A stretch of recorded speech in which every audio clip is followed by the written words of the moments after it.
Hello everyone. तो इस video में हम नेचर ऑफ CX बॉन्ड के बारे में डिस्कस करेंगे, हेलोएल्केन्स एंड हेलोएरिन्स चैप्टर का। ठीक है, CX बॉन्ड यानी कि कार्बन और हेलोजन बॉन्ड का नेचर के बारे में हम डिस्कस करेंगे।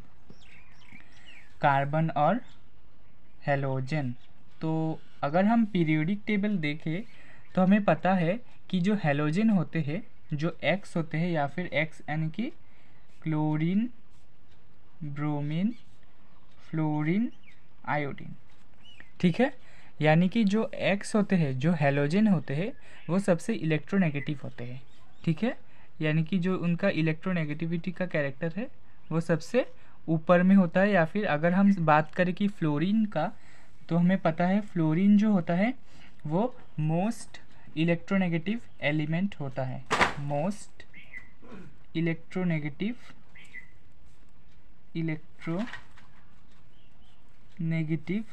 एलिमेंट होता है हमारा फ्लोरीन। ठीक है, मोस्ट इलेक्ट्रोनेगेटिव एलिमेंट हमारा फ्लोरीन होता है। ठीक है, यानी कि हमें लगभग ये मालूम हो गया कि जो हेलोजन होते हैं वो इलेक्ट्रोनेगेटिव होते हैं।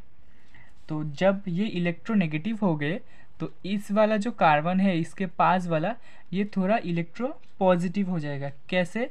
देखो, ये जो बॉन्ड है इसमें 2 इलेक्ट्रॉन है। ठीक है, एक इलेक्ट्रॉन ये, एक इलेक्ट्रॉन ये। अब क्योंकि ये इलेक्ट्रोनेगेटिव एलिमेंट ज़्यादा है कंपैरेटिव टू कार्बन, तो ये क्या करेगा, ये इलेक्ट्रॉन पेयर को अपनी तरफ खींचेगा।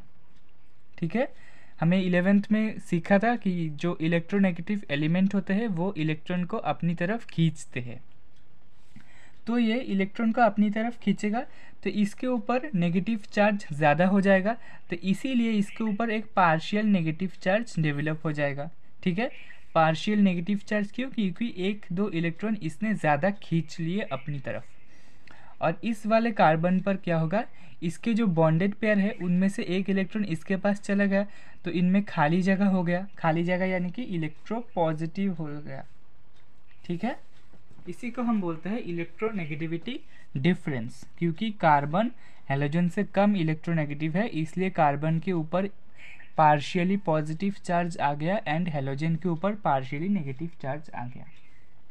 अब देखो, जब भी हम पीरियोडिक टेबल में टॉप टू बॉटम जाते हैं तो हम देखते हैं कि हेलोजन का जो साइज है वो इंक्रीज करता है। ठीक है, यानी कि जो फ्लोरीन है वो सबसे छोटा एलिमेंट होता है, सबसे स्मॉलेस्ट एलिमेंट होता है, और जो आयोडीन है वो सबसे बड़ा एलिमेंट होता है इस जो ग्रुप का। ठीक है, 17 ग्रुप का। तो साइज इंक्रीजेस, यानी कि जब भी हम कोई भी ग्रुप में टॉप टू बॉटम जाते हैं तो एलिमेंट का साइज इंक्रीज करता है। तो एलिमेंट अगर फ्लोरीन हो गया तो फ्लोरीन का साइज सबसे कम होगा, यानी कि इसका बॉन्ड लेंथ जो होगा वो सबसे कम होगा। ठीक है, साइज भी कम, बॉन्ड लेंथ भी कम, लेकिन जो बॉन्ड स्ट्रेंथ है, स्ट्रेंथ यानी कि कितना पावरफुल है वो एलिमेंट या फिर वो कंपाउंड जो बॉन्ड फॉर्मेशन किया है, वो स्ट्रेंथ सबसे ज़्यादा होगा। यानी कि अगर हम बात करें तो कार्बन और फ्लोरीन का बॉन्ड सबसे ज़्यादा होगा। ठीक है, स्ट्रेंथ का ऑर्डर है ये।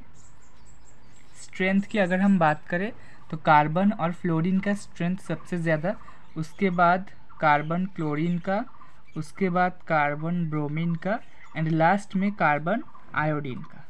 ठीक है, ये होगा इसका स्ट्रेंथ का ऑर्डर। और अगर हम पोलैरिटी की बात करें, पोलैरिटी यानी कि ये वाला जो कॉन्सेप्ट आपको मैंने समझाया है, जो पार्शियली पॉजिटिव पार्शियली नेगेटिव है, यही वाला। तो पोलैरिटी जो होता है वो होता है डायरेक्टली प्रोपोर्शनल इलेक्ट्रोनेगेटिविटी के, इलेक्ट्रोनेगेटिविटी। ठीक है, यानी कि इलेक्ट्रोनेगेटिव एलिमेंट जहाँ सबसे हाईएस्ट होगा, पोलैरिटी भी वहाँ ज़्यादा होगा। जैसे कि यहाँ पर अगर हमने फ्लोरीन रख दिया तो फ्लोरीन तो सबसे मोस्ट इलेक्ट्रोनेगेटिव एलिमेंट फ्लोरीन है, तो ये बॉन्ड मोस्ट पोलर हो जाएगा, यानी कि सबसे ज़्यादा पोलर हो जाएगा। तो पोलैरिटी इलेक्ट्रोनेगेटिविटी के ऊपर डिपेंड करता है। तो अगर हम बात करें पोलैरिटी की, तो सबसे ज़्यादा पोलर वो कार्बन और फ्लोरीन का ही बॉन्ड होगा, ठीक है। इसी के साथ अगर हम बॉन्ड लेंथ की बात करें, suppose we are talking about bond length, तो बॉन्ड लेंथ जो होता है, अगर आप ऐसे भी समझ सकते हो कि जितना बड़ा बड़ा एलिमेंट होगा ना, उतना बॉन्ड लेंथ ज़्यादा होगा, लेकिन उनमें मजबूती कम होगा, ठीक है। जैसे कि मैंने एक दो बड़े बड़े बॉल ले लिए, अब वो बहुत लंबे लंबे रस्सी से बंधा है, तो उनमें स्ट्रेंथ कम होगा, यानी कि वो अच्छे से मतलब एक दूसरे को पकड़ नहीं पाएंगे, ठीक है। तो उनमें क्या होगा, टूटने की पॉसिबिलिटी ज़्यादा हो जाएगा, ठीक है। यानी कि जितना बॉन्ड लेंथ ज़्यादा, उतना उनमें पावर कम, यानी कि स्ट्रेंथ कम।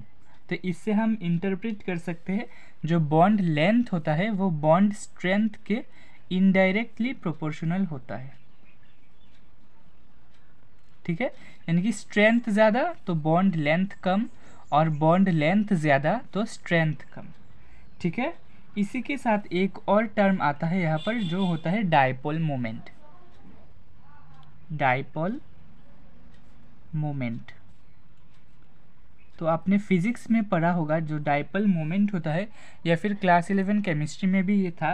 जो डायपोल मोमेंट होता है उसे हम डिनोट करते हैं म्यू से, और इसका फॉर्मूला होता है Q इंटू डी, यानी कि चार्ज मल्टीप्लाइड बाय डिस्टेंस। तो इससे हम बोल सकते हैं कि जो चार्ज ज़्यादा डायपोल मोमेंट ज़्यादा, और चार्ज कम डायपोल मोमेंट कम, ठीक है। तो यहाँ पर भी हम लिख सकते हैं जो चार्ज है वो भी किससे डायरेक्टली प्रोपोर्शनल होता है, इलेक्ट्रोनेगेटिविटी से, क्योंकि ज़्यादा इलेक्ट्रोनेगेटिव मतलब ज़्यादा नेगेटिव चार्ज।